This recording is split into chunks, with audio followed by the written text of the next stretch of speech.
Thank you for joining us. I'm here with Ben Cohn, the music director, right, of Dear Evan Hansen. Mm-hmm.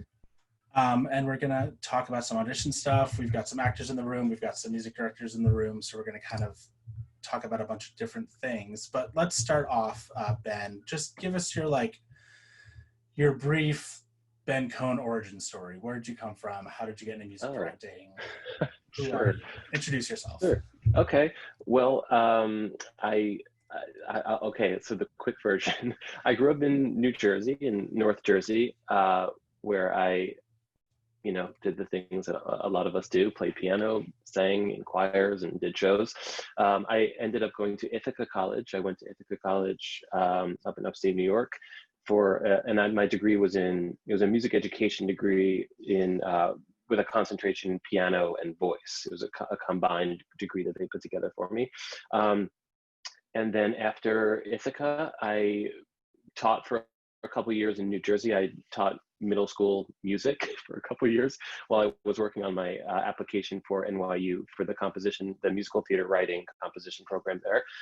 And then 2 years after I graduated Ithaca, I went to NYU for that program and was there for 2 years. And that's when I moved to New York City, which was back in 99. I did that program from 99 to 2001 and have been in New York ever since. I did what many of us pianists, music director, writer types do, which is playing for a lot of singers, doing a lot of coaching, eventually, doing a lot of classes and auditions. Eventually I started subbing on various shows off Broadway and Broadway, and then finally got my own chair at Wicked, where I was for a very long time. I was full-time there for 10 years. And then after that, I got Dear Evan Hansen. I had been working on Dear Evan Hansen in readings and workshops, and then eventually Dear Evan Hansen came to Broadway and I went with it. There are a lot of other specifics in the middle there, but hopefully that's enough of an overview. Lots of great familiar faces on here. Oh my goodness. Hi, Renee. Hi, Liz. Janet, Alex. Oh God. As we go through, everybody, if you have questions you want to ask Ben or things that you want me to follow up on, just shoot me a little message in the chat, and I can either ask them or we can let you unmute yourself and you can ask him directly. But we'll get into all that as we go. So if you have questions, just let me know. Thanks for that, Ben. So speaking of Dear Evan Hansen, what is happening with Dear Evan Hansen right now? What's the rumor mill with Broadway? Well, like with everybody else, we're just hanging on and hoping that when this all comes back, that we're going to be able to actually come back. I think we have as good a chance as anybody. We have a very motivated and dedicated producer in Stacy Mindich. We have the benefit of already having established, we've already recouped our investment, which is good. So we also have a very successful tour, so they could theoretically decide, to keep the tour. I mean, no one really knows. The good news is it's a really, really great and motivated team. And as of right now, the plan is, when things come back up, we're going to remount and go for it. So I'm keeping my fingers crossed. We've been doing a lot of online, promo and a lot of different things to kind of keep the cast and everybody engaged and, keep the world engaged in Dear Evan Hansen. And hopefully they are, and hopefully we'll come back and we'll see what happens. But that's the plan for right now. Yeah. What are you doing right now? What is your daily life? How do you deal with the monotony? A lot of homeschooling of my son, which has been great, but also horrible. But no, it's been great. We've had a lot of great time here. We're in town. We're at our place in Harlem, so we haven't gone anywhere. And I've had the freedom to work on some projects that I might not have been able to with a couple of writers that doing some arranging and things like that. A lot of these Zoom classes and also some Zoom coaching and Zoom things that I wouldn't have been able to do because it's hard to find the time when you're kind of working full time. So a little bit of that, but that's pretty much it. Otherwise, just sort of going day to day, week to week, and sort of seeing what comes next. Any fun projects you can talk about, or? Nothing too exciting. I don't, if for anyone who knows, Derek Greger and Sam Carner, they've got a great piece called Unlocked that they're working on, that I'm working on some stuff with them now. Hopefully there'll be some online thing happening at some point. But also I've been working with Derek on a lot of other arrangements of his own stuff, and I've known him for a long time, and for many years it was just hard to kind of get anything together just because we were both doing other things, and so this has allowed us to do some stuff. I'm also working on something. Stephanie Block and I did a concert at the Carlisle back in February, right before the whole world blew up, and we're hopefully working on a live version of that now that we're sort of putting together. Since everything is already recorded, we could sort of move forward with that. Things like that. A couple of other projects that I'm going to be doing remotely, but yeah. Nice.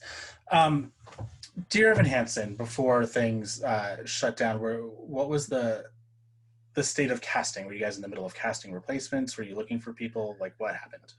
I feel like we're always in the middle of casting something. We have, we just mounted our London production back in the fall, so they're kind of going, and we, believe it or not, had already started thinking about the next year of that.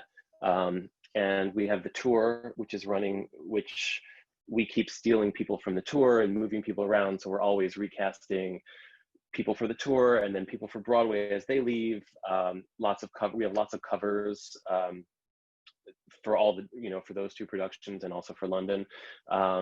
So I feel like we had the Toronto production that ran last summer, which of course, is no longer open, but for a long time, that was a big part of our casting process. So yeah, we're always casting.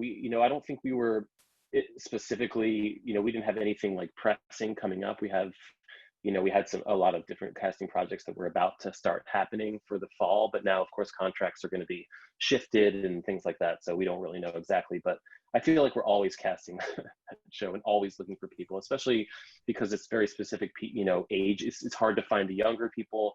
We have to find like Evans who are, so young and so inexperienced, and no one knows where to really find them. So that's a big part of the process. I'm sure you've looked at your fair share of self-tape submissions during this period. Do you have any advice for people about self-tapes, seeing as it's going to become, I feel like it's going to become more part of the process moving forward to let more people Yeah, But it what makes a good absolutely self-tape? is. It's a great question. And actually before this, a lot of our casting was a combination of self-tape and also in the casting room tapes.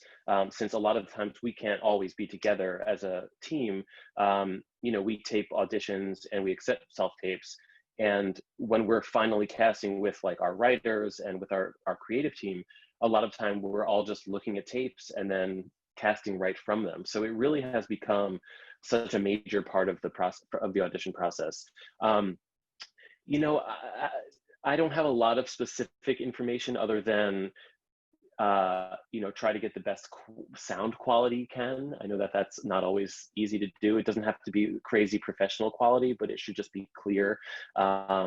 Lighting is important. Make sure that, I know this is all stuff that you guys know and are thinking about all the time, I'm sure. But decent lighting is good. It doesn't have to look crazy professional, but we want to be able to see you clearly as we would in one of those harsh lighting rooms in an audition room. Other than that, I think it should just feel like you're in an audition room. It shouldn't, it shouldn't be too far away. It shouldn't be too close. From kind of here up is always good. It gives us what we need, as far as the visual, and gives the experience of being in the room. I think you should feel free to do the kind of expressive performance that you would do in a casting, in a room, in a studio, versus what you might do for like an on-screen audition, like a movie or a TV audition, which is, sometimes we get auditions that are very subtle, which is right for an on-screen thing, but not necessarily right for when you're auditioning on screen for a musical. So you should go there and do the full audition that you would do in a studio. I don't know if that's helpful. If people have specific questions about that, I could certainly get more detailed about it. Yeah, if you have specific questions, let us know and we'll jump into those things. Yeah. Do you, I don't know what your process is for Jevin Hansen. Do you sit in the room for the open calls? Does your associate sit in the room? Who handles that? So for the open calls, which we actually do cast, we find a lot of people from open calls. It's generally our casting people. But my associate John, whenever possible, I like for him to play those auditions, John Balcourt. So he's in the room and he can actually be a part of that process. For anything, from anything moving forward from open calls, John would generally be there if I can't be there, kind of thing. So it's either he or I. And then we have one of our other subconductors is always in the room. So we always have like at least one person from the music team in the room at all times, whether they're at the piano or behind the table. It's usually more, because usually there's one of us behind the table and then someone else from our team who we trust their thoughts and opinions at the piano. So it's usually John or myself, sometimes both later on. And then as we get into, when we get into the very, very final stages of things, we'll have our music supervisor, Alex Lackamore, is there, our writers, Justin and Benj, to offer more. And then I'm also there for those. And hopefully, usually John is at the piano. So there are usually a lot of music people around, and we all hear John and I hear everything. And as far as tapes and things that get sent beyond those auditions, and then everyone else hears like once we've whittled it down. And what do you look for in an actor when you're in the room listening to people singing? What draws you to an actor? This is a big question because there are so many different components. I'll speak mainly musically for now, and we can get into other things later. I'm looking for some very specific qualities in singers. One thing I'm looking for, because of the style of our show, I'm looking for singers who are very much rhythmic pop groove singers. It's not necessarily that they need to have any kind of, I'm not looking for riffs. I'm not looking for things like that. I'm looking for someone who has a very specific internal sense of time. Which is very important for our show and for the style of the music that we're doing. I'm looking for people who also, I know that people come in, especially when they're singing from the show in final callbacks, things like that. I'm not, it's not necessarily that I'm looking for people to be like note perfect, but I need to see that people have learned the music in a way that shows me that they understand it stylistically. So that goes along with the groove, of course, as well. But I'm looking for a very specific understanding of how to navigate their voice on this music. I don't know if that makes any sense. Obviously, in any audition, the very first thing we look for is just straight up, can you, range-wise, is this in your wheelhouse?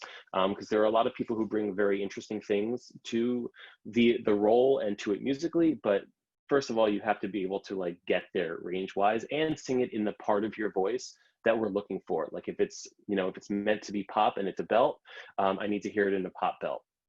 For the guys, we need to hear those B flats for Evan. It's unfortunately it's just how it goes. I see Liz Baird on this call, who is our music director for Toronto. So she sat in many, many auditions with me, and also in rehearsals and in the show. And so she knows all about it. And it's just, there are just certain certain boxes that we need to tick in these auditions as far as that goes. What's it like? Because you're casting, the cast is younger now than it was when it originally was on Broadway. What's it like dealing with actors that necessarily don't have years of training and don't have, they're not Ben Platt? Like, how do you deal with younger, inexperienced actors and thinking they're ready to take on these roles 8 times a week? It's more of a, especially for the Evans, it's just a much longer. The audition process is almost a rehearsal process in and of itself.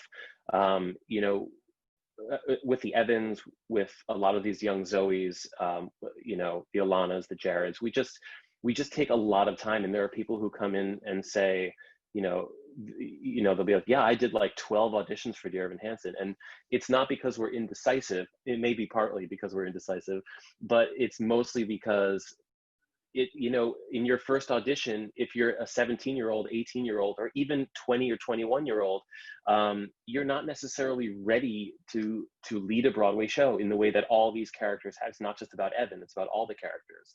And we need to know that you can evolve over that audition process into what we need. So even though I said earlier that you have to have this and you have to have this, we've been doing this long enough to know that there's a fair amount of potential that we can spot in people. And I know, like, let's say Zoe comes in and she can't sing the "You are not the monster" that I knew, that big E on "You are not the monster" in Requiem. I'm sorry if I'm assuming that people know this. If you don't, hope it's an E at the top of a song, and it's very hard to sing. And we have people come in who are wonderful, talented actresses who would be perfect for Zoe, but they just have some trouble with that note. It doesn't mean that we immediately send them on their way. We will then, you know, usually Michael Greif, our director, or one of his associates will turn to me and say, can we work with this, or what do you think? And that's part of the audition process, and we work with them to see if they can do it. For Evans, we even have an Evans school that we often do, where we come in and they have like several days where we work with them on the material. And that goes for not just my department, but in the acting department as well, to see if they can get all of the layers that we need, you know, sometimes from like a 16, 17-year-old kid. And it takes time. And that doesn't just go for the kids, by the way. That also goes for the parents, because these are you know, we think of Dear Evan Hansen as a play, and we want these people to come into it and have all the layers that you would in a play. Someone just asked me a question, and I want to get to it, but they have to leave soon, so I'm going to let her ask it yourself. It deals with what's happening in the world right now, and I think it's an important question. Sharon, do you want to unmute yourself and ask your question? Sure, thanks. Hi, Ben, thanks for being here. Hi, Sharon. Yeah. Yeah, so I'm curious, how's Dear Evan Hansen responding to the current reckoning with racism in the industry, particularly as a show that really focuses on a white male story? That's a great question. And it's something that we have Zoomed together and talked with present and past castmates, and we're doing all kinds of learning and listening and soul searching, as all the shows are. You know, one thing that we've always done in the audition process, you know, even since the very beginning, since our very first auditions, you know, we've always thought of it as being able to, we've always wanted to cast anybody for any role is the goal. You know, we've asked the hard questions, like, what does it mean when, you know, we have our Zoe understudies are usually of color, and so we talk to them about what that means as far as the family, and what we've come to is we're trying to figure out how do we really make it colorblind casting? How do we cast it in such a way that anybody could come in for any of these roles, as long as they're age appropriate, and right for the character, you know, right for the, you know, the abilities, the qualifications that we need vocally and all of that for the character. But that's our goal, is to, you know, make it as diverse as possible, because, you know, this show is all about making connection and being able to see on stage someone that you can connect with, as especially for like the kids who come see the show. We want them to see people on the stage who they can connect with, and that means being open to casting any kind of person for the role. And we're really trying to make a commitment to that moving forward. We always have, but we're trying to make even more of a commitment now, and to actively seek that kind of thing for our show. Thank you. Yeah. That's a great question. Yeah, I feel like that's a lot of shows are dealing with the next steps with what happens. Yeah, because I think it's really about really asking yourselves, like, are we just keeping an open mind, or are we actively trying to make this show for everyone and with everyone? And those are the questions that we're asking ourselves now too, and that's our goal. Yeah, no, it's definitely a big distinction between those two things. Right. Jumping back into specific audition questions. If anybody has other questions, let me know. We've got some good ones. Can you talk to me about the dreaded pop rock audition? What do you look for in a pop rock audition? What distinguishes a pop rock singer from a music theater singer? Great question. The first thing I'll do is debunk the idea that pop and rock are the same thing, even though we always say pop rock. They're two very different types of music. Pop and, they're in the same world together, but, I think we should also start thinking about pop and rock as two different things. However, like I said earlier, the main element for me that separates pop and rock from more traditional styles, from jazz, is the way the singer feels and understands and executes a groove in the way they sing. Back phrasing, forward phrasing, it's still part of it, but it's not nearly as prevalent in the pop style, I'll say. That's the main thing that I would say. Then of course we have to talk about, if you're a woman and you're belting in the pop style versus belting in a more traditional style, sometimes it means having less vibrato. Sometimes it means controlling your vibrato in a different way and controlling it at the ends of phrases versus throughout long notes, things like that. I can get very specific about that kind of stuff if anyone's interested. But I think it's mostly about the groove. One thing I'll also say is nowadays, I could speak for Dear Evan Hansen and a lot of other pop shows, we're getting very, very specific on the page with what we want. So if you're coming in for a show and it's not very specific on the page, and there are many, many different versions of it in the world, maybe it's a show that's been around for a while, then you have some freedom in an audition to do your thing. But we get very specific. I don't want you to come into Dear Evan Hansen and show me your ability to move in and out of riffs on notes. It's not what I'm looking for. Everything we want, we've written out, right, Liz? Liz can tell you. We're so specific. Even in our rehearsal process, it's like, it's maddening to the poor actors, but obviously in an audition, we don't expect you to be note perfect, but I expect you to understand if you see this rhythmic figure written out in 16th and 16th rests, that's what we want. And so if you're going to try to show me something outside of that to show that you understand a pop style, that's not specifically helpful to me. That being said, how open is Dear Evan Hansen to an actor's own interpretation of a role or a song or a different riff or that stuff? How off the page can they get as through the rehearsal process? In the rehearsal process, I would say that we're pretty specific about what we want. I've been there since the very beginning, since the earliest readings of the show, and I've been watching and working with Benj and Justin and Alex, and I know exactly what they want, and all of them are very specific about what they want. And what we've come to today, then Ben Platt, Laura Dreyfus, they all brought something else to the role, and things sort of evolved a bit as it went, very organically. And every step of the way, we have come in and made the score exactly how we want it. Some things are slightly different than they might have happened on the cast album, but they're exactly how we want it now. Like, that's the version. So really the short answer is we're not that flexible when it comes to notes and riffs. We are flexible as far as, when someone comes to me in the beginning, I want to figure out what kind of a singer they are and what makes them sound the best. I don't need someone to come in and sound like Laura Dreyfus. I don't want someone to come in and sound like Ben Platt, even though he's the most fantastic singer of all time. I want them to come in and do what they do on the notes that we have put down on the paper. And if there is a spot where they, for example, Jordan Fisher is in the show, and he is one of the most fantastic singers of all time. And he came in, and he was very diligent, and he learned those notes. There were a couple of spots where he would kind of do his own thing, and he'd say, well, what do you think about this? And I'd be like, okay, let's practice it. I literally recorded it.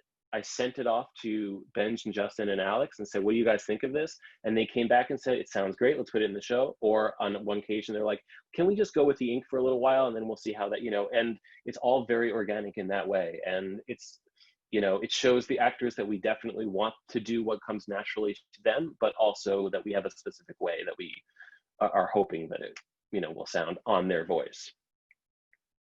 That's good to know, like going into audition for Dear Evan Hansen, do what's on the page, learn. Yeah.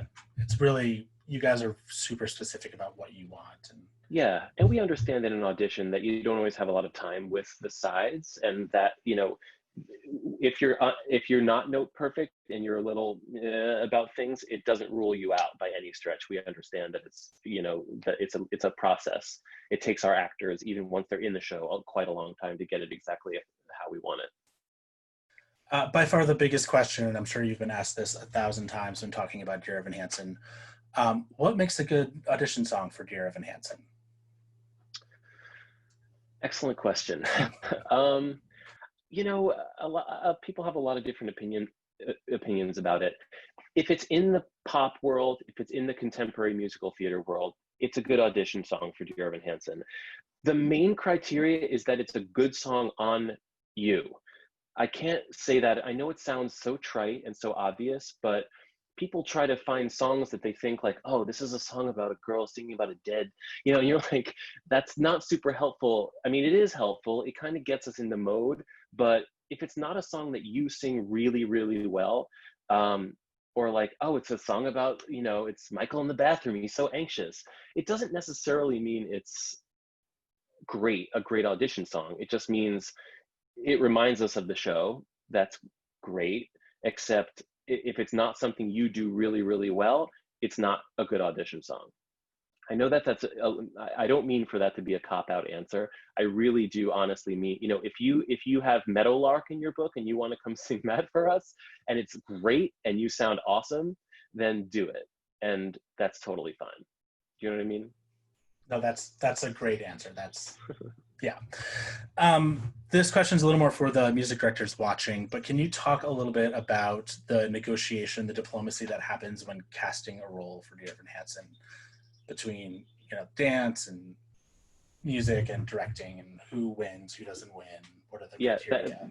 That's a great question, and it's one that I always remind actors that so much goes on behind the scenes that you know that it's just out of your hands. I know Renee is on here. I tell Renee this all the time. It's just out of your hands. Like, so the way we do, we always have in the auditions at the stages where we're really seeing people on the material, we always have at least one associate. Danny Sharon is usually one of our, you know, associates who's usually in the room. And one of our music people, either me or John Belcourt. And it's a constant negotiation for people. You know, if there's someone that, for example, I might say, you know, this person is not the strong, you know, we've seen 5 people in the last hour, and this person is literally number 5 for me vocally. And Danny or Michael Greif, if he's in the room, might say, well, this is my favorite person in the room. What do you think? You know, they'll always say to me, is this person an absolute no?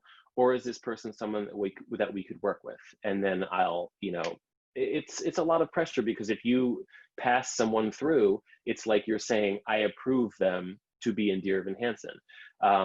But we all understand that sometimes there are people who, you know, or someone comes in and just like sings the crap out of it, and I'm just like, you know, my head is exploding with excitement. And then somebody from the acting team will say, well, you know, their performance was so like, and I've been working with them and I just can't seem to get it out of them. That's when we sit and say, okay, what do we do? And we just talk it out. And, you know, sometimes, and it's not about winning and losing, but sometimes I win and sometimes they win, and that's just the way it is.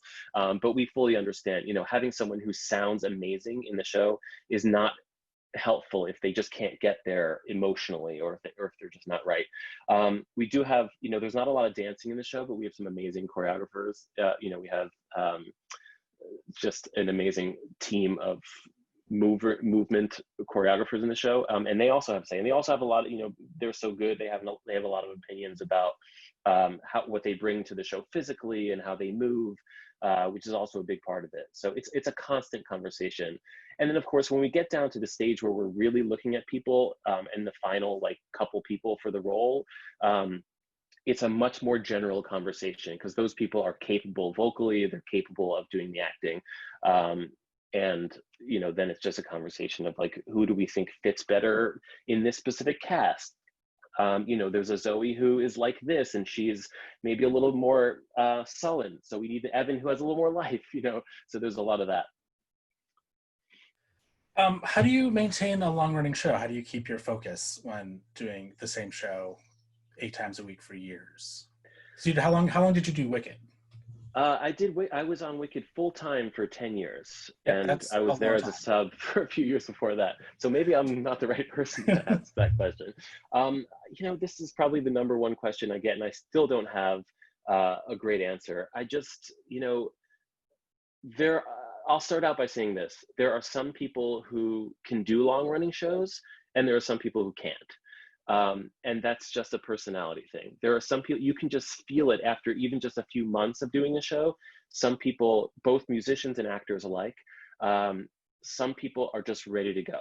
Their brains can't handle it, and they need to move on to the next thing, and that's fine. And then there are some people like me who are very happy to work on the same show and perfect the same show, and see different actors and musicians come in and work with them.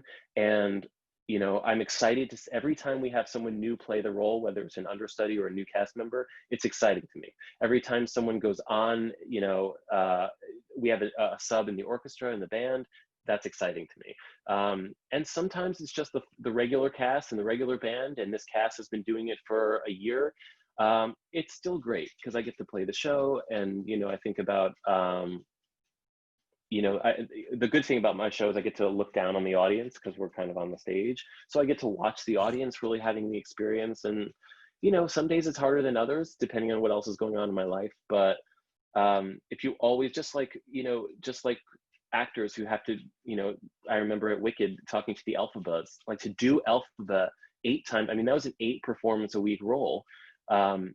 It's super, super hard. And just to get yourself up to do it every day, once you put that makeup on and get out there and then you see the audience, it's like you're there, and that it's for them. And I don't really have a better answer other than just, the great thing about theater is it's happening in real time. So even though the thought of doing it, like when you get up in the morning, you're like, oh my God, I'm going to play the show again. When you get there and you're doing it, it's like, it snaps into place and you do it. Yep. Someone just asked a specific question about casting covers and understudies, more specifically covers that cover more than one role. What is that process like when you're looking for a person to cover several different people? This is where it gets challenging in all worlds, but specific, Dear Evan Hansen, I can speak to now. Finding someone who can cover Zoe and Alana is hard in that Zoe and Alana have two very different beings. Alana is a much more kind of, she's looking for an attachment. She's a lot more like Evan in a lot of ways. And Zoe is, more of kind of the laid back. So finding someone vibe wise is always tricky, but we find amazing people and they can always do both, and it's inspiring. The hardest thing of all is finding what we call the triple covers. They're the young guys who have to play Evan, Jared, and Connor. And it's just like, finding someone, a young enough guy who can play Evan and still have that, that youth, but has the experience of learning a tremendous amount of material and playing three extremely different human beings is hard. I mean, it's really tricky. Even just finding, two women to play the two moms, Heidi and Cynthia, they're very different human beings. And a good show like Dear Evan Hansen has 8 very specific actors in it who have a very specific journey. And finding someone who can do 2 of them is hard, because I think, all of us kind of have a vibe about us. And when we see someone in an audition, we go, oh, that's a Connor, or, that's a Zoe. And it's not about what they look like. It's not even about what they sound like. It's the way people move. It's the way they talk. It's a vibe. And, we've had to, over the course of the last few years, widen our feelings about that, because you get very stuck in a type. And we have, but there are also some amazing, talented people out there who could do both. I always say when people come in for a cover, I always say, just don't worry about it. You just do the material the best you can. No matter what, you're going to connect to one of those roles more than another one. hopefully you're connecting to the role that we also see you in, so that we could say, well, okay, this is clearly a Heidi, but I think they could also do Cynthia because they have also, you know, another air about them. And, you know, so it's always a bit of a negotiation as far as this is mostly, people are usually much more one specific role. And we have to kind of fashion them into the other one. Yeah.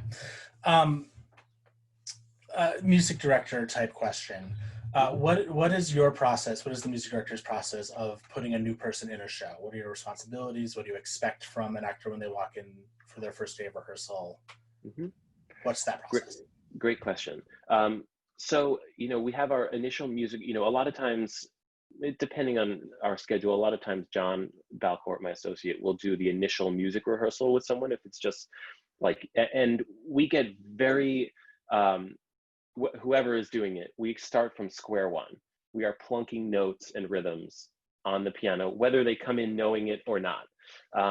And we do that for every song. We even do it for So Big, So Small, which is, if you know the song at the end of the show that Heidi sings, which is very free and kind of, you know, but we plunk every single note out because I want them to know exactly what's on the page. So I expect them to come in basically knowing the show. I don't expect them to be off book or anything like that, but I want them to really have listened to the soundtrack. This is for starting the show. This is not for auditions. This is for like first rehearsals of the show. I want them to know the show and know the role. If they're, you know, they don't have to know all their harmonies perfectly. That's our job to work with them. But I want them to come in with a point of view on what they're doing. You know what I mean? Because we just don't have time for square one kind of, you know, from that. But it is a little bit weird in that they often know it and could probably sing the song straight out if I just played it. But we start from square one note-wise anyway. Once I plunk those notes, the next time I see them, expect them to really, really know it.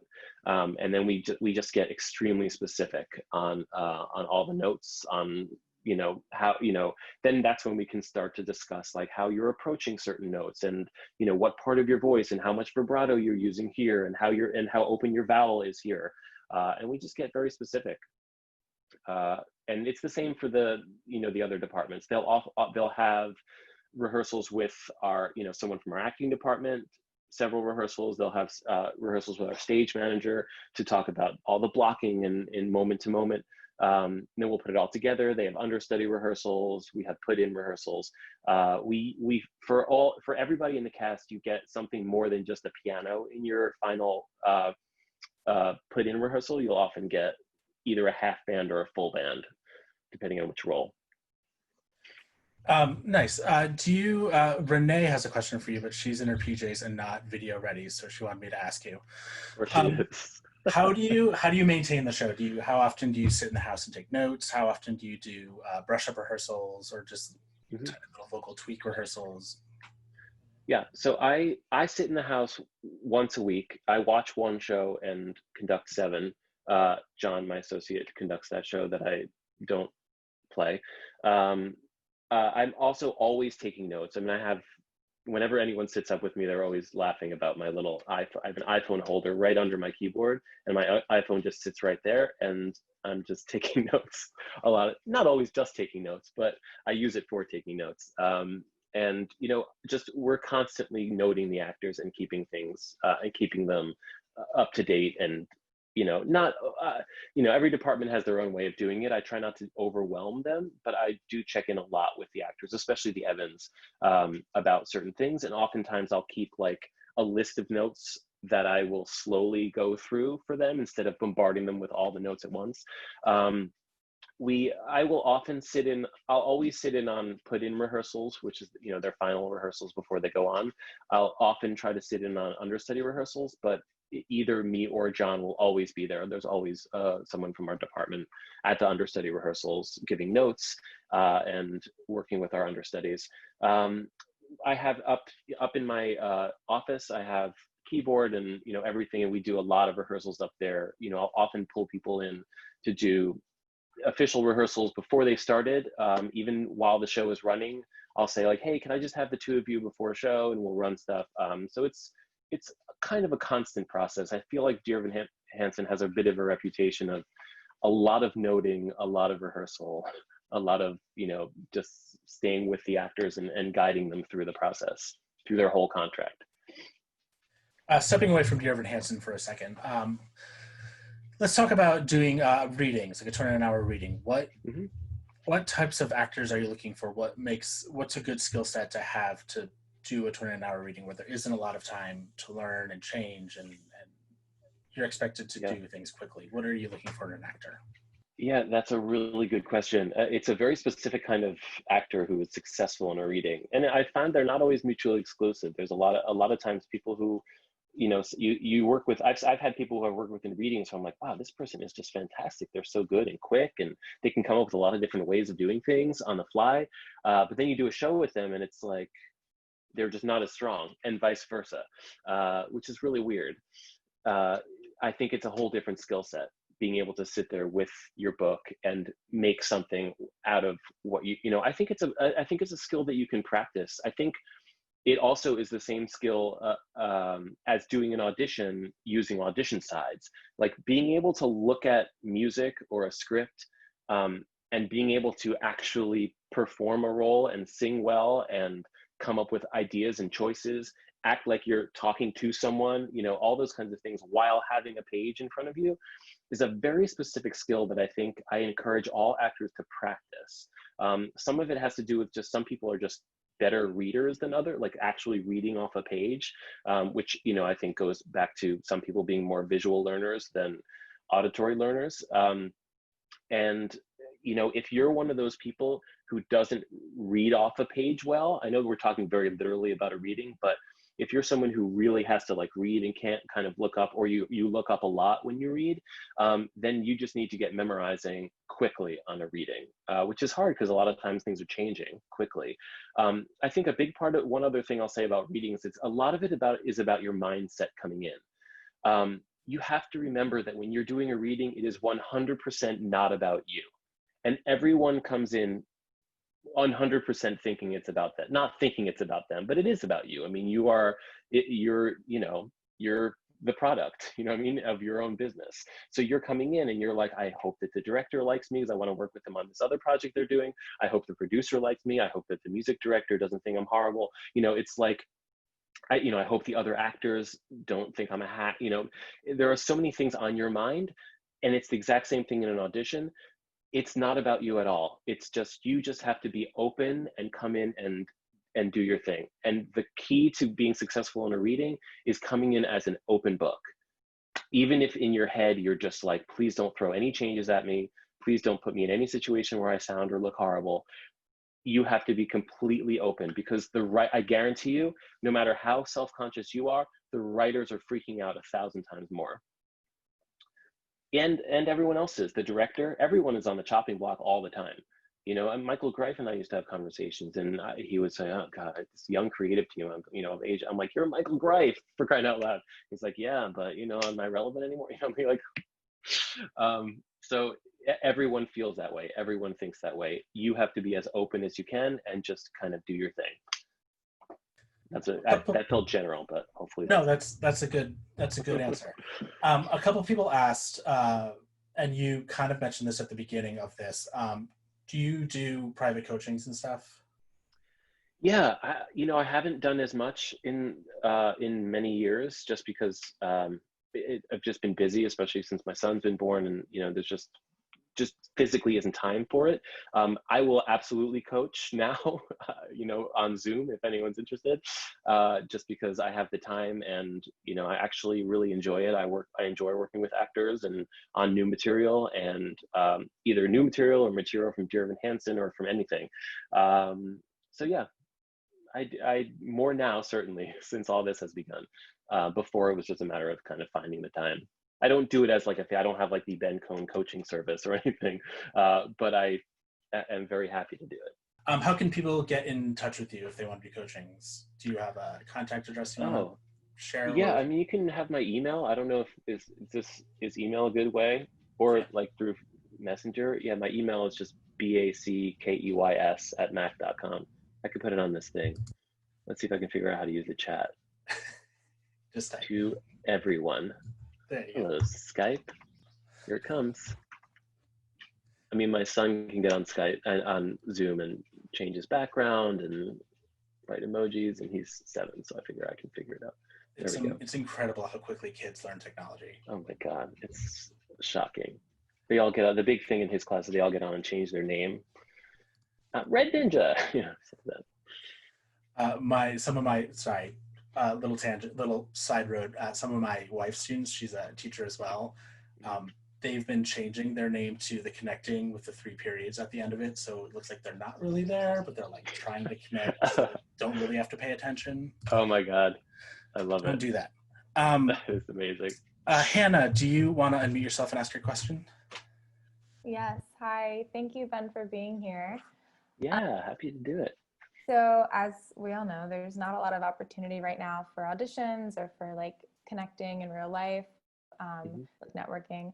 So I was just wondering if you had any suggestions for what we as like artists, performers can be doing right now. Oh gosh, that's the question of the year. And you know, so many people are putting out more content of just themselves out there, which, you know, before was like, oh God, another video from so and so. But I think, you know, I feel like one of the important things that Aaron asked about earlier is certainly getting better at self-tapes, and you know, and just doing some self-tapes, and like have a YouTube channel and put yourself out there.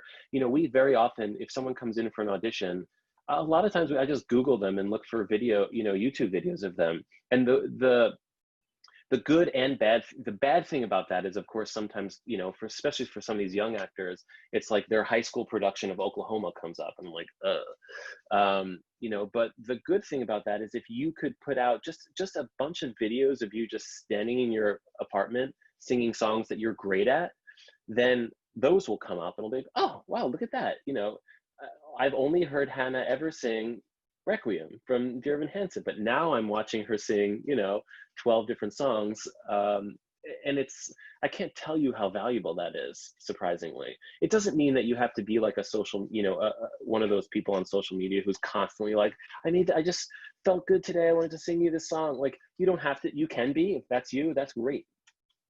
You don't have to be, though. It could just be like, it's out there in the world. It's, you know, it's on YouTube, it's on the web, and people can find it if they want.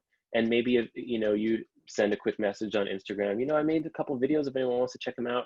You know, I might not have even said this 3 months ago, but just being present in social media is a thing now. And it's unfortunately kind of the way of it for those of us who don't really do it that much. I mean, I almost never post on social media, and I still don't really, but I'm on there. I look at it all the time. I see what other people are up to. And it just allows you to kind of be out there a little bit. I think things like this are great. The good thing about Zoom now is you could make contact with almost anyone you wanted to. And so many people are giving lessons and are making connections. And it's just a way for you to like grow, but also make those connections to people that you've always wanted to work with, or that you think you might be a good match for. Other actors, musicians, directors, casting directors. And some people will be more willing than others, but you know, that's the way it is. So I think just working on your presence in the digital world. God, that's a horrible sentence, but there it is. You're totally fine. Oh, hold on, my son is coming down. Aww. Your hair looks great, buddy. I'll be right there. I'm in a meeting. Look at that. Sides in an audition. Hold them, don't hold them. What's your thoughts? Totally up to you. If you have the time and you have the kind of brain to memorize, learn it. You know, you have nothing to lose. Like, we're always happy if someone memorizes it and knows it well. However, if you don't feel like you know it well, don't try to be off book. I don't care if, you know, every one of us in the entire team has at one point or another said, oh, you can hold the pages, you know, just hold the pages. But then if you're going to hold the pages, the same rule goes for, you know, doing a reading. You have to be able to be off the pages, you know, enough that you can, you know, if you're like 80% memorized and you're just like, I gotta get tripped up in these couple spots, just hold the pages and like highlight those spots for yourself so you can just look down. Or I see a lot of people just print out lyrics in like huge fonts sometimes, which I think is great. you know, so that it's just there. And, you know, you have to know your own performance, you know, and know the spots. If you've rehearsed it, there are going to be like 5 spots that you always mess up. Just have those spots highlighted for yourself. But I have no problem with you holding, and our acting department, nobody has any problem with anyone holding papers in an audition. In fact, a lot of times I think it's actually useful. You know, if we have a Zoe singing Requiem, in the song, in the show, she's holding a stack of printed out emails. So it actually helps with the physicality to have that there. Not that you should have a prop, but it never hurts. But again, if you're off book, if you know it and you want to do your thing, then be off book. That's great. Absolutely. The movie, are you involved in the movie? A little, you know, I worked a little bit in some preparation that we were doing. You know, there's no information as of right now that I could even share or that is really out there. But it is happening, as far as I know, still. Of course, everything changed. Everything's kind of changing now. But, you know, all I'll say is I'm excited. If it happens, it's going to be really, really amazing. A couple music directory questions. A couple people asked, and I'm curious too. You don't have to answer this if you don't want to, but what's your biggest oops that happened during a show of Dear Evan Hansen where you just messed up? Oh God. Well, I'll tell you, one of the things that I have to do at Dear Evan Hansen, that whoever conducts the show has to do, is we're triggering a program called Ableton, which is, I see some head nodding, Ableton, hooray. What Ableton is it basically, for us in the band, it starts and stops a click track that for Dear Evan Hansen, we use mainly to sync us up with video, lights, and sound. So at any given time in the show, we trigger, and I know Liz is like having flashbacks, just like freaking out. It's like, oh my God. You know, there are very specific points in every song at the top of the song, and then it kind of stops and it starts, and then our left foot is responsible for triggering it at exactly the right time, and it's to a beat. So, you know, you can't even be like a split second off. It is very specific, and there are a couple of spots in the show where if you don't trigger it, then, you know, like in Waving Through a Window, for example, I'll tell you, there's one trigger spot after you do the first one in Waving Through a Window.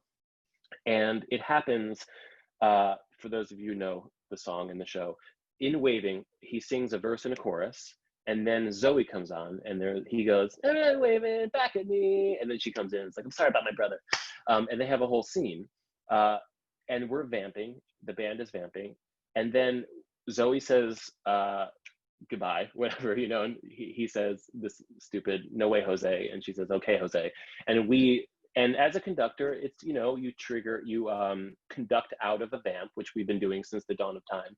But the difference here is not only do we have to conduct out of a vamp, but I have to trigger the pedal at exactly the right spot, so that when we come out of the vamp, the click is now lined up for the whole second verse.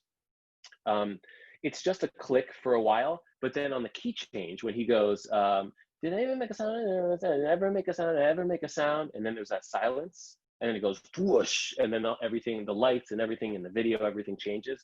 Well, all of that happens because, you know, about 32 bars earlier, I triggered that pedal. And if I don't trigger that pedal, none of that happens. And so there was one specific time I can remember where, you know, you know, you've done a bunch of shows that week, your brain is just, I conducted out of the vamp like a good conductor, went on, and we're playing the second verse, and the click is still going because it's just re-triggering a click. It's not like stopped and then it starts again. And I thought to myself, I don't think my left foot pressed the pedal, which has happened in other spots, but this spot in particularly is like deadly. And I spent the rest of the verse like trying to figure out like what spot, you know, and then you have to go to the computer and find a spot while playing. And I literally, the band was having the best time of their lives because they knew exactly what was happening, and they were just watching me, like, just my face turning white and like figuring out where to go. And I finally got it. I literally triggered it. Like, the last trigger point is, will I ever make a sound? And then it happens right there. And I triggered it like right on that bar and got it like just in time. I was literally like sweating. Unfortunately, the show didn't come to a crashing halt, but it was 6 beats away from coming to a crashing halt. So sorry, that was very nerdy, insidery kind of stuff. But those are the stressful things that the poor conductors of the Irvin Hansen have to go through. Yeah, I don't know if a lot of people know how much of the show is actually run by the conductor, like up there, like triggering Ableton, triggering QLab, and how much it's all tied into lights and blah, blah, blah. That you kind of talked about. What my next question was going to be was, could you just talk about your rig for Irvin Hansen, how the band's set up, how you were set up, what you were responsible for? Yeah, sure. Technicalities of it. I'll give you the quick rundown. I know actors are like, who cares? But essentially, I have a keyboard and it's a piano conductor, so I'm playing and nodding a lot with my head. From left to right, I have my left foot has the all-knowing Ableton pedal, which is over here to my left, and then I actually use an iPad for my sheet music, which I've been doing since the early days in Wicked, and people still look at me like, oh, how do you like using your iPad? I'm like, I love it. It's not new technology anymore, but I'm glad we're still talking about it. And the great thing about using an iPad for music is I use a Bluetooth pedal to turn the pages, so you never have to actually turn pages or touch the page, and I never have to take my hands off the keyboard, which is great. And I make everybody do it. Poor Liz had to do it in Toronto and in London and the tour and all the subs. Everyone has to do it because that's the way the rig is set up. But usually there's some kicking and screaming, but usually in the end they come to really like the process of using the iPad. So the next pedal over that I have after the Ableton pedal is a pedal that turns my iPad pages. So my left foot during the entire show is going back and forth from triggering clicks to turning my pages on my score. Then I have the regular keyboard pedals. And then I have on the right is a patch change pedal. So I use different types of pianos during the show. Sometimes there's a reverby one. There's a little drone that I use at one point. It's not that much compared to some keyboard books that have like hundreds of patch changes. This one only has like 18, so it's nothing to complain about. And then on top of the keyboard, I have a whole bunch of emergency pedals for starting and stopping the Ableton system when something goes wrong with that. So that's basically my setup. Then I have right in front of me, I have my sheet music, I have, or my iPad. Then I have a monitor of the stage. And then I have a monitor of the drummer, because the drummer's not with me. He's on the other side of the stage, so I can actually see him in a monitor. And then I've got the Ableton monitor over here. So it looks a bit like, an air traffic control station over there. And I'm sitting kind of like this, and then in front of me are the 3 string players are right in front of me, violin, viola, cello. And then behind them, we have 2 guitar players, and then we have a bass player. And we're all on this platform together up on the upper stage right portion of the stage. And then our drummer is on the other side parallel to us in a box. How do the iPads work in a blackout? Good question. We actually I've put in like black pages in my score. So as I scroll through the score, on the last, like for example, in the last page of You Will Be Found, which is the end of Act 1, a couple bars before the end, I just turn the page and it goes to a black, literally it's like black, just, I added 2 pages to the score that are just black. And that comes up, and then when the blackout happens, there's no light shining on my face. Is that kind of what you're asking? Yeah, that's smart.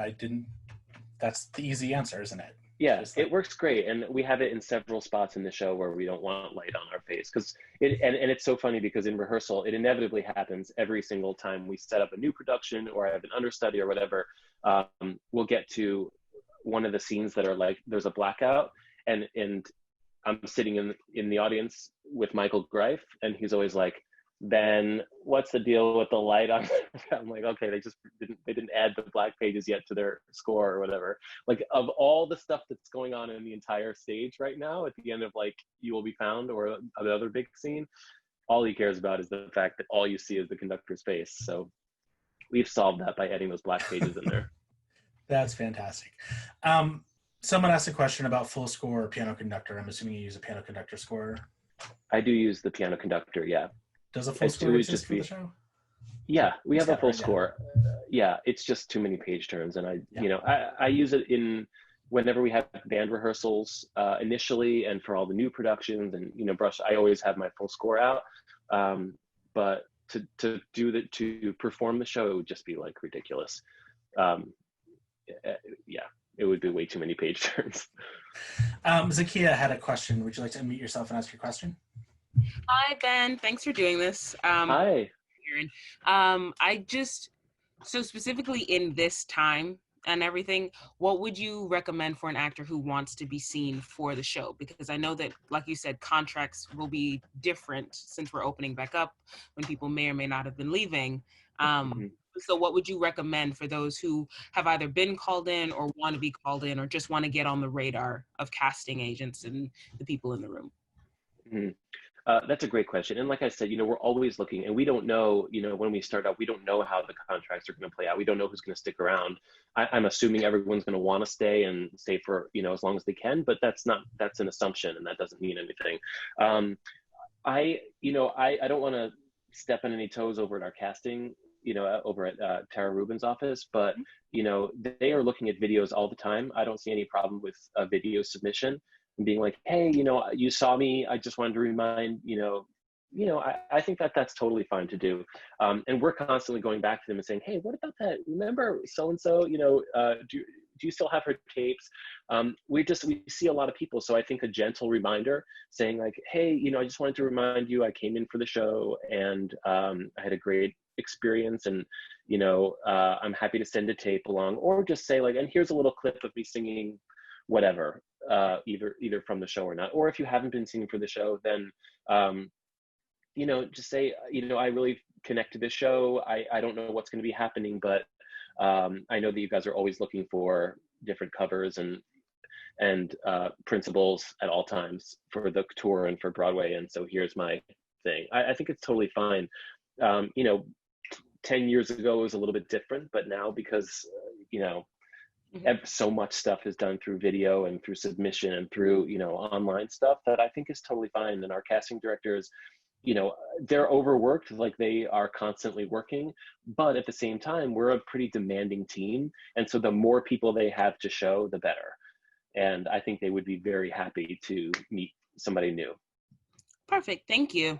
Yeah, sure. Thank you for the question. A couple more, Ben, and then I'll let you get back to your quarantine. Someone in the chat just asked, this is a technical question, but can you, music director question, can you talk about a piano conductor score? The question was, what's your experience knowing what to play in a piano conductor score? Do you always play everything that's written? Can you talk about just how it's set up and how you know? Yes. So the quick and dirty, a piano conductor score, what that means for anyone who hasn't played one, it's basically a piano score. It has everything that you're supposed to play as a pianist in regular size notation, but all over the place are little cue notes, which are like 60% the size of the regular notes of other instruments and what they do. So not everything all the time. But for example, at the top of the show, I'm playing bing, bing, bing, bing, bing, bing. And then it'll have like in little notes on bar 9, it'll have like bing, bing, bing, because the guitar goes bing, bing, bing, bing, bing, bing. So I can see as I'm playing, I know not to play it because it's in small notes, but I see it happening as it's happening, and I can cue certain things as they come in. Now, of course, it's not a big deal, but initially at the beginning, when you're first starting out, it's helpful to see all those things and just remind you, oh yeah, that's when the viola is supposed to come in.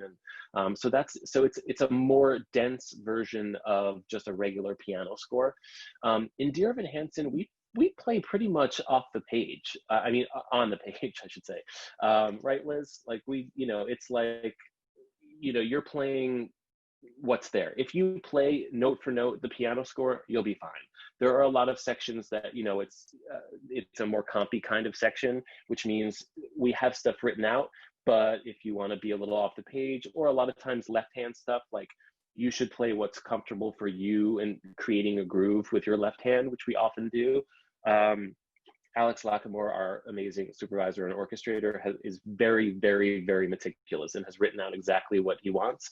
And so we pretty much adhere to that. There are things that I throw in and add and comp when it's not, when I'm just in the middle of a big group song or something like that. But that's generally kind of how it flows. Did I answer that question? You did, yes. Okay. Yeah. Another score related question. How often do you guys update the piano vocal score if someone comes in and they change a little vocal thing here, or do you just keep what was originally set in the score? We generally keep what's set in the score. However, we're constantly updating it. Like we updated it. Of course, once we opened on Broadway, we did a huge update with all the little things that Ben Platt was doing, and we sat down with the writers and we were like, okay, what exactly do you want where? Because people are going to come in with all different, we go back and say like, well, this is what you have written. This is what Ben Platt's doing. What do you want? Literally like bar by bar. And we solidified exactly what it is. Then, 6 months later, we came in and fixed a bunch of other little things that we just wanted to check on and make clear. Then when we had, when we opened the tour, we did it again. And we said like, okay, well, because the guys came back in and they hadn't, by the guys, I mean the writers came back in and we did some note sessions with the actors. And I noticed like, they'd be like, oh no, can you actually do this there? And so I came up with like just a huge list of things to talk to them about. Like, hey, you mentioned this one little riff here, you mentioned this one little note here. Even to the point, into the minuscule little, like how they approach notes and things like that. And sometimes they said, oh, that was just for so-and-so. And then sometimes they said, oh yeah, no, that's how we want it. So I updated the score from there. Then we opened up Toronto, same thing. We did a whole other update where it was based on like things that we had found along the way. And now we kind of have like a very good and complete score, but we're always finding little things. We're like, hey, I realized that so-and-so did this, and what do you think of this? And, we've kind of evolved into this, and we're constantly updating it. And there are enough of us on the team that are just full on score nerds that we're happy to be doing that all the time to have a perfect score. It's very satisfying, isn't it? It really is. I was the music assistant on Kinky Boots, and I remember after they opened, I had to go through and transcribe all of Billy Porter's riffs. Oh my gosh. That was a fun week. That man is very good at putting a riff together. Oh yeah. One more question, and then we'll let you go. Sure. What sets an actor apart from the crowd to you in an audition? Like, what elevates them to the level of booking the gig or getting real close? Oh boy, that's the question. The golden question, yeah. Number one, it's more than just one thing, I think, and it's specific to the roles that we're looking for. It's specific to the people that come in. Number one, when you come in for an audition, it's the same thing as when you are meeting someone for the first time. You get a lot of information in that initial meeting from that person about what their personality is like. And everyone on the team that sits behind the table, we always pretty much have the same feeling about someone. A lot of times when someone leaves the room, it's not like, oh, wow, they really nailed that note, or wow, they really, no, it's usually like, she seems nice, or he seems really cool. Like he seems really grounded, or she seems like really intelligent. Like she could probably, there are a lot of things like that we say. And it's the same as when you meet somebody for the first time. So really consider how I know you've heard this before from casting directors and everybody else. Consider how you come into a room, physically, literally. And what you're giving off. Is your energy like super intense, like, hey, hi, it's so nice to see you guys, is it that? And is that what you want to be giving off? Maybe it is.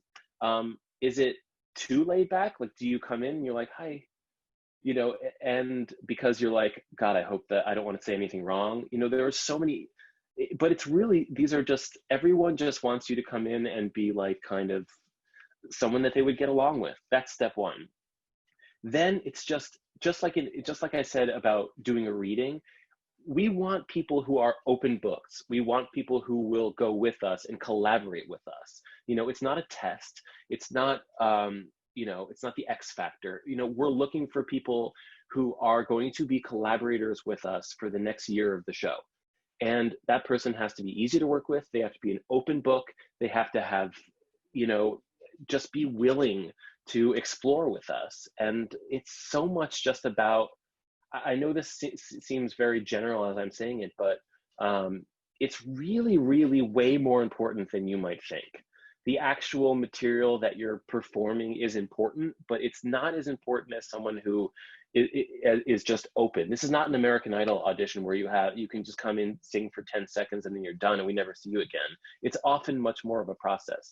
The number one reason that people get let go initially or very quickly is that there's something about them personality-wise or collaborator-wise, potential collaborator-wise, that's putting somebody off on the team. And I know that seems unfair, but it's the reality, you know. And I know a lot of people who I think are amazing and nice and smart and great collaborators and everything and talented. They come in for an audition, and I find, and people on the team are doing this all the time. They turn and they say, I'm sorry, like, that person is normally not like that. You know, we say that all the time, but if it's somebody that no one knows on the team, then we don't have a reference for that. So you have to really consider how you're coming across. Tape yourself coming into a room and be like, oh God, do I sound like that? You know, and I don't mean it's not about your talent. It is about your talent. It is about your preparation and your skill and your layers and all of the things that you bring with you. But that initial thing is so, so important. Thank you so much, Ben, for giving up some of your time today. Of course. Thank you, everybody, for joining us. We're going to do some more of these. I'm kind of back into organizing this. I think Stephen Remus is going to do one next week, just waiting for confirmation on a time from him. And we'll just kind of keep doing it. So, Ben, thank you so much. Yeah, Everyone, my pleasure. Nice healthy. to see all of you guys who I know, and nice to meet all of you guys who I don't know. See you I'll all try again to look at all soon. these comments too. Yeah, thanks, Aaron. All right, bye, Ben. Everyone. Bye.